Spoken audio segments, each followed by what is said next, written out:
I have obtained the life ring buoy. So that's mighty nice of you, Poirot. Anything I can do for you in return? Do you have the compass I might borrow? Well, I guess I could let you use my compass. Not much use for it sailing around Leathercombe Bay. Mind you, return it though. Do you have the winch handle I might borrow? Winch handle? From my sailboat? Not bloody likely. How would I haul my sails up and down? If you'll excuse me, Poirot, I have some business to attend to. Don't worry, I'll be around the hotel if you need me. Poirot, do you think a woman could have strangled Elena? In 1926 was the first woman to swim the English Channel. I believe she could strangle you with ease, especially if you asked such a nonsensical question. Then we should put all the women on the island to the test.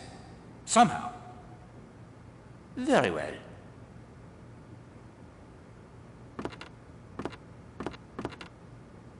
I'm not in the mood to talk at the moment. I'm afraid I need some time to myself.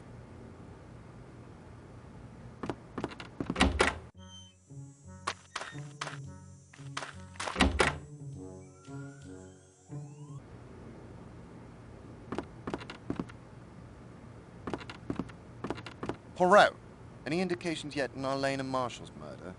Indications, yes, but there is still work to be done, Colonel. Of course. How can I help?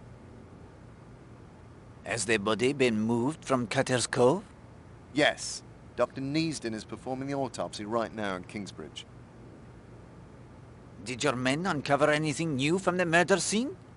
No, nothing, I'm afraid. Have you an answer from Scotland Yard on the sketch? Yes, goes by the name of John North. Here's the report. I will copy the important points into my notebook. Nasty bit of goods there. Hate to hear he's in my district. Have you the report on the Alice Corrigan case? Here you are. As I said, it wasn't my district. Chief Constable in charge did all he could. Eventually turned it over to Scotland Yard. They have a couple of men on it, I believe. Merci beaucoup. I will make the notes of my own. Husband's alibi looks unbreakable, and there are no other real suspects. Do you have the background checks on the suspects? Not yet, I'm afraid. Mrs. Castle is very nervous. She may attempt the escape. We're ready to follow if she does. I have here the letter, written to Elena, signed only J.N. Do you think you could have Scotland Yard ask among her acquaintances in London if they can identify this man? J.N.? It's not much to go on. Do you have anything else? This photograph of the red funds was taken by a Jimmy Nash, as you can see from the reverse side. Yes. I will ask Monsieur Redfern if he knows Monsieur Nash, but please send it along to Scotland Yard as well. It may help. Of course. Did Monsieur Blatt report to you that his boat had been fired upon? I'll say not. When was this? That I cannot tell you. He mentions an accident in the storm only. What storm? We've had fair weather for weeks now. Then why would he conceal such an attack? I could bring him in for questioning. Not just yet, please. Again, I would advise only to watch his movements should he leave Seadrift Island. I'll inform my men. Thank you, monsieur.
Like a ride to the island? Yes, please. Let's be off then. I run errands for the hotel guests when I can. I'll fetch things from Kingsbridge that they can't find at the chemists here in Leathercombe Bay. I've got my own motorboat and can take guests fishing too. Though with U-boats around these days, nobody wants to do much fishing.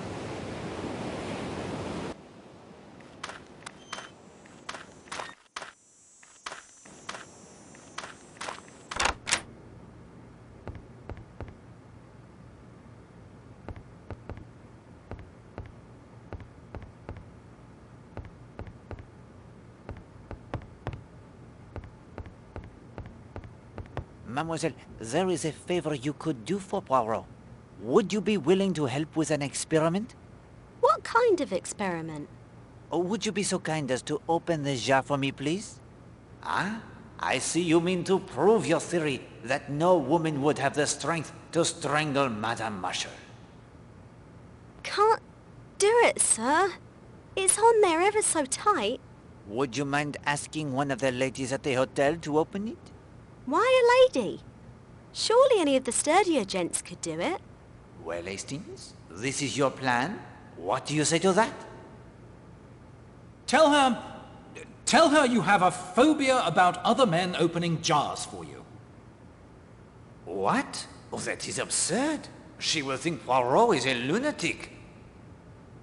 If you won't do it, I win my point. No woman could have throttled Arlena Marshall. Mademoiselle Gladys, that is to say, I have the tiniest of phobias about other men opening jars for me. As unbelievable as that sounds. Oh, no, sir. I believe it. Coming from you, I'll give it a go. Who shall I have tried?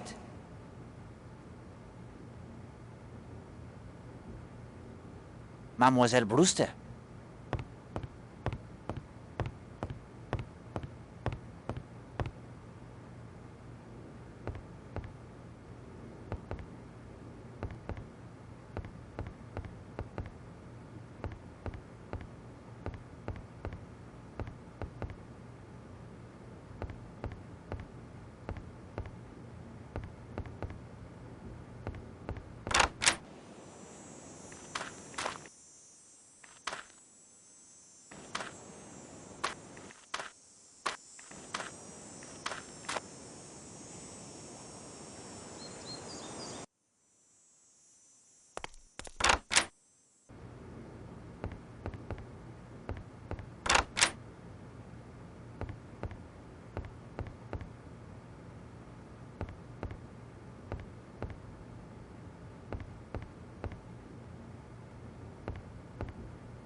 Any luck with the opening of the jar, mademoiselle? Miss Brewster opened it right up. Gosh, she's strong. Merci beaucoup, mademoiselle. You have done an excellent job. What should I do with the jar? It is yours. Take it as well with the sincere thanks of Hercule Poirot. Phobias must be a heavy burden to bear.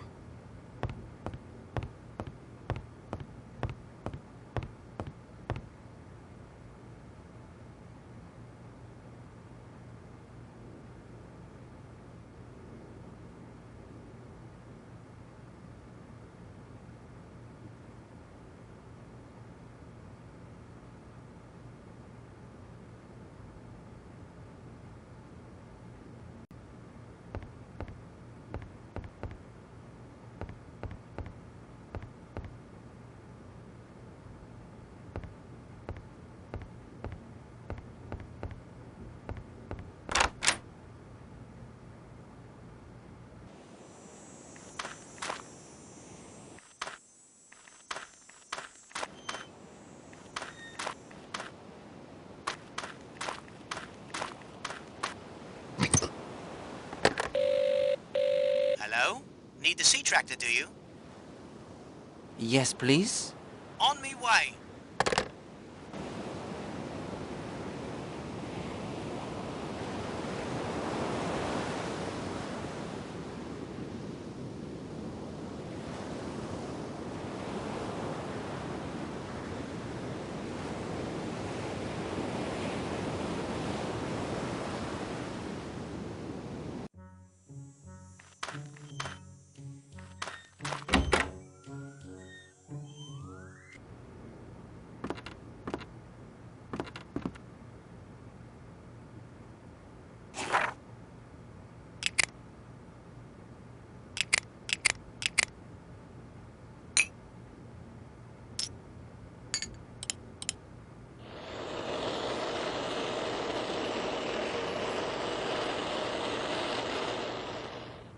The liquid in the unmarked bottle from Madame Marshall's bath is the color that made her hair such a striking shade?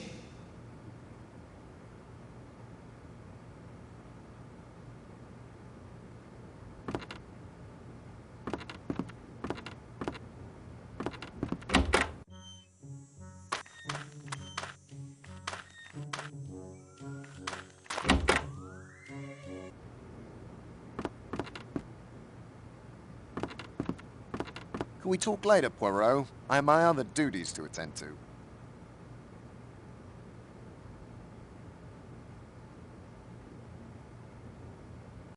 Eh bien, Hastings. We progress most satisfactorily.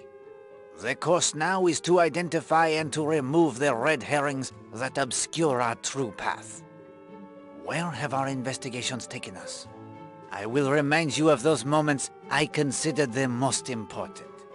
You, of course, must decide which pertain to the murder of Elena Stewart, which are additional crimes that, while they may have no bearing on the murder, must still be solved, and what we still must learn before all questions are answered and the guilty unmasked. Are you ready, mon ami? As ready as I'll ever be, I suppose. But could I have my sixth clue to the secret of the finger of suspicion first? But of course, the sixth clue is telephone. Telephone. Let's see what we have so far then. Power, lamp, desk, drawer, magnet, and now telephone. Thank you, Poirot. I'm ready to hear what you consider important about what we've learned so far. First, what are the mysteries we are trying to unravel? The murder of Arlena Marshall.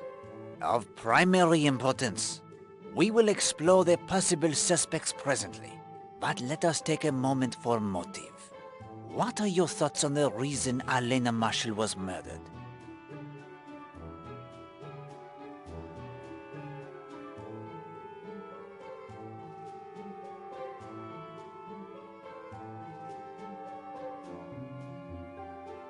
Jealousy. More than one person would have reason to object to her attentions to Monsieur Redfern?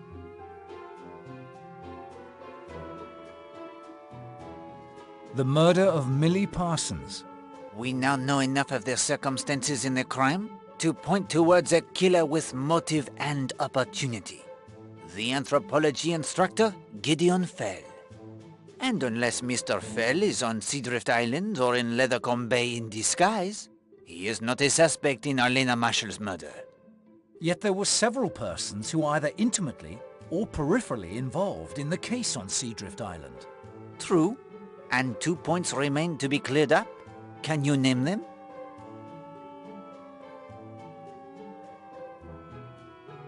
Is Linda Marshall involved in voodoo? The signs seem to point in that direction, I am afraid.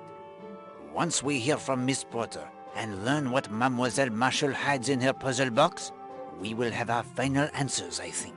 Was Gideon Fell the man you mentioned in your story of voodoo? The one who awakens in the night in the greatest of fear? Yes, it was he. Because of voodoo? Is it so hard to accept? If you accept that he himself believed in the power of voodoo? The murder of Alice Corrigan. We know little of the details of this case. Only that the husband was implicated and cleared due to the unbreakable alibi. And this crime was committed near Brixham as well. It may yet prove to be connected to the Millie Parsons case. I thought the police proved that Fell couldn't have been the killer. There may be another connection, Hastings. Do not rule it out. The activities of fifth columnists. Yes, it seems clear that Mrs. Castle watches, but not in the name of England. Voodoo on Seadrift Island. Yes, and we have the indications it is being practiced here and by young Mrs. Marshall. The ghost of Tom Cutter. Yes, the ghost who is not the ghost. Do you have any theories as to who the ghost might be? Mr. North. He would certainly seem to be the most likely candidate. The birdwatcher, Mr. North. Yes, the report from Scotland Yard, which I hope you have read. It tells us he is the smuggler. But of what? Is he allied with the Fifth Communists? Or someone else? Bullets and Mr. Blatt. Yes, Monsieur Blatt is shot at, but fails to mention the fact. Shot at by whom? A German U-boat? Possibly. If it were the authorities, I am sure Colonel Weston would have been informed. Yet he did not find the incident of sufficient interest to tell anyone. He even makes up the transparent lie of storm damage. Why? Yes, all of these mysteries still bedevil us to greater or lesser degree. Now I will list the characters in our little drama. Do you believe that we can eliminate anyone from any of the mysteries we pursue?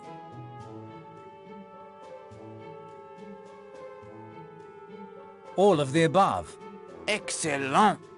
With one stroke, you clear the stage of the, how you call them, the players of the bits?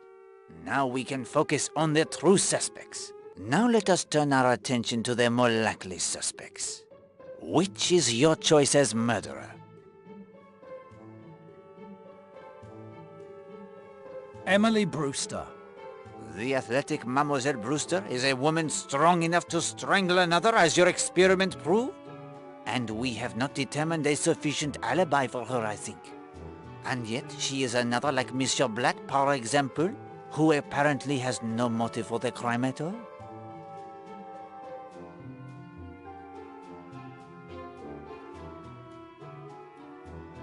Carrie Gardner. Another who is hiding something? Would she strike down the woman who ruined her husband's business? Oakley Gardner. The likable Mr. Gardner, who takes so long to find the knitting wool and who was ruined by Arlena Marshall? Kenneth Marshall. The jealous husband?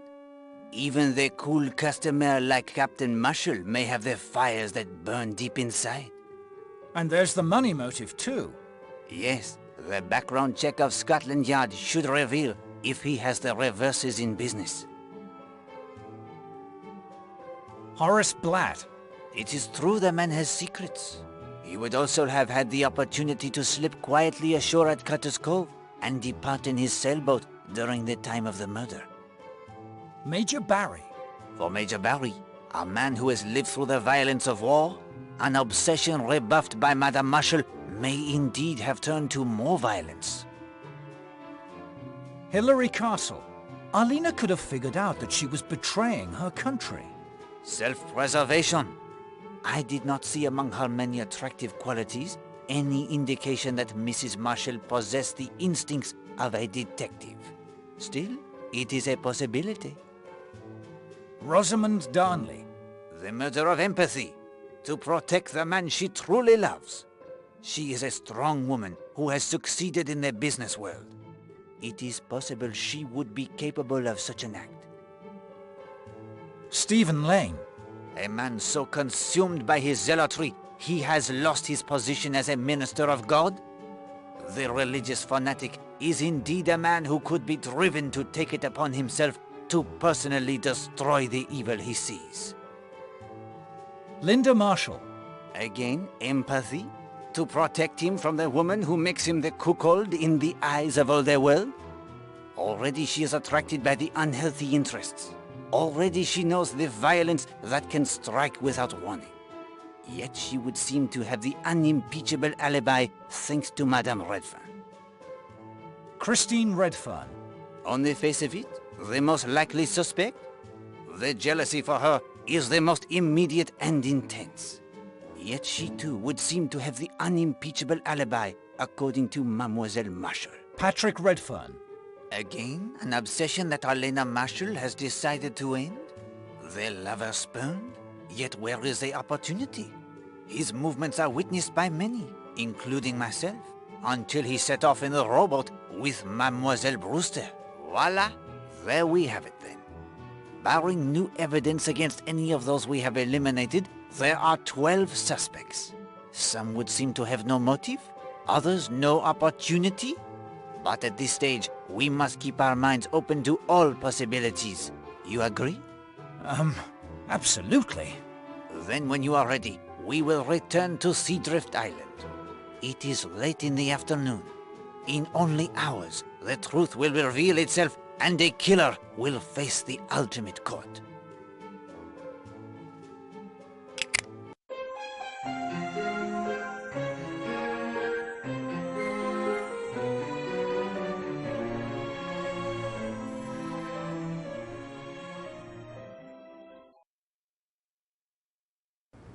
Hastings, we are agreed Mrs. Castle may, as you say, attempt to do their bunk? It would be wise to make sure she does not destroy the evidence against her. Time for a raid on the safe? Précisément.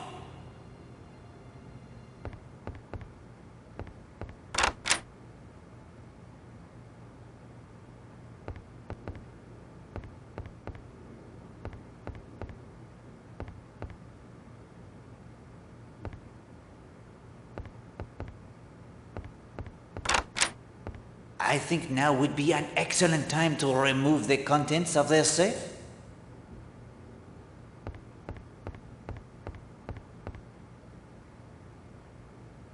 A solidly built safe. But the signal lantern, it is missing. Why?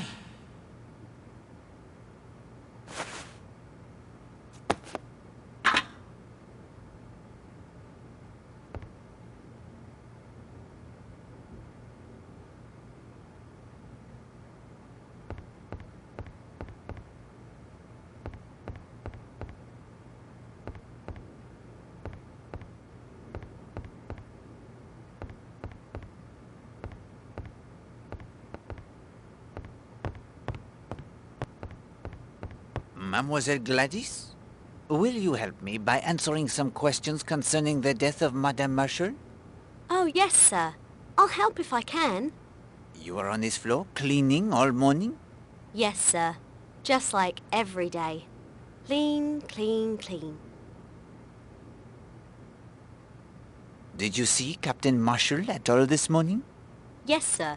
He came up to his room not long after 10:30. I heard the sound of his typewriter a little later. When was that? Oh, I would say about 5 minutes to 11. Did you see anyone else on this floor this morning? No, sir. But I was cleaning the rooms, so while I was in one, anybody could have walked past. You cleaned Mademoiselle Linda Marshall's room? Yes, sir. As always.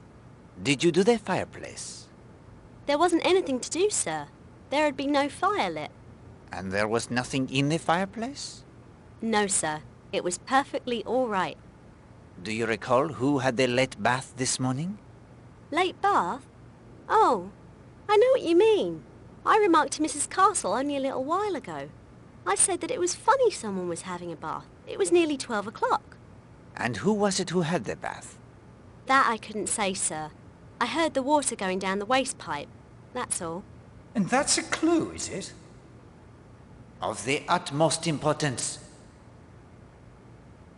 Did you perhaps notice a bottle missing from any of the rooms? A bottle, sir? What kind of bottle? No, Hastings. The glass bottle found at the bottom of the rocky bath. No, sir. I don't think I've ever seen that bottle before. Thank you, mademoiselle. You may resume your duties. Yes, sir? No more jars to open? No. That is happily all in the past.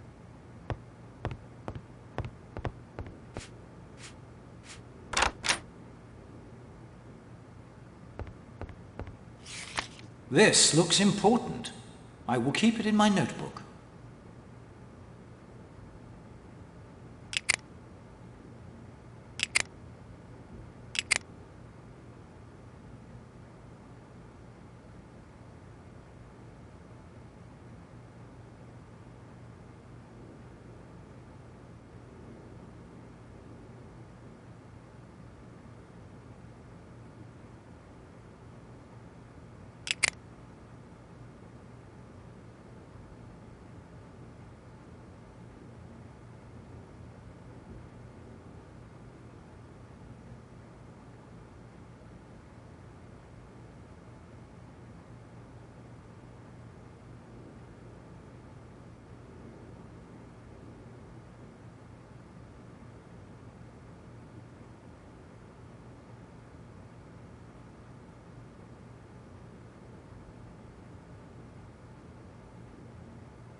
This room belongs to Mr. Blatt.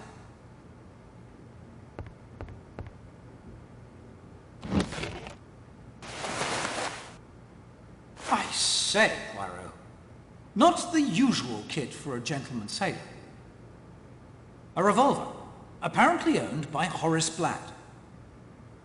The revolver is loaded. What's this? What are you doing in here? I have been charged with investigating the murder of Elena Marshall. I don't believe she was shot. Was she? No? Then kindly return my property to me. Unfortunately, we have no choice, Hastings.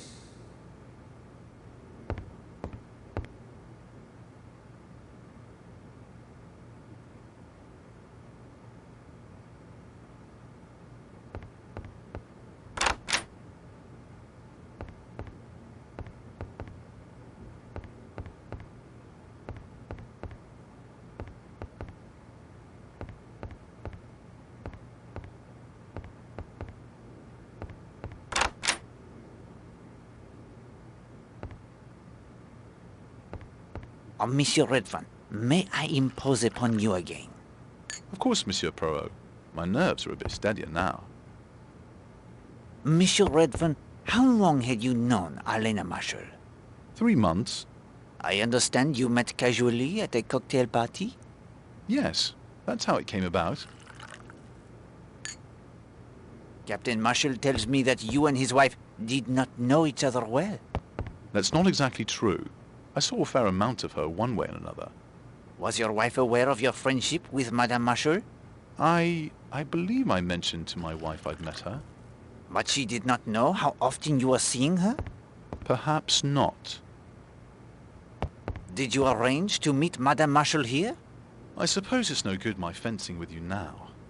I was crazy about the woman. Mad. Infatuated. Anything you like. She wanted me to come down here. Well, I would have agreed to any mortal thing she liked. Did Madame Marshall return your regard? She pretended to. But I think she was one of those women who lose interest in a man once they've got him body and soul. See here, I've told you the truth. But how much of this has got to be made public? If it all comes out, it's going to be pretty rough on my wife. I know, I may sound like the worst kind of hypocrite, but the real truth is, I care deeply for my wife. The other? It was a madness. Kind of idiotic fool thing men do. But Christine is different. She's real. Badly as I've treated her, I've known all along that she was the person who really counted. I wish I could make you believe that. But I do believe it, monsieur. Have no doubt that I do believe it. Was Madame Marshall afraid if her husband learned the truth? She was a bit nervous, yes. I'm not sure I'd go as far as to say afraid. Was there talk of marriage between you and Madame Marshall? No, never. Elena was perfectly satisfied married to Marshall. He's a well-respected businessman. She never saw me as a possible husband. I was just one of a succession of poor mutts.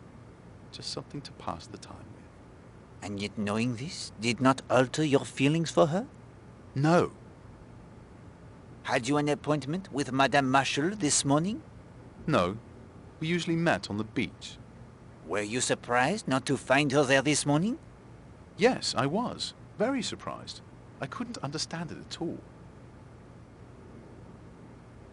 Can you think of a reason why she went to Cutter's Cove this morning? I haven't the faintest idea. It wasn't like Elena.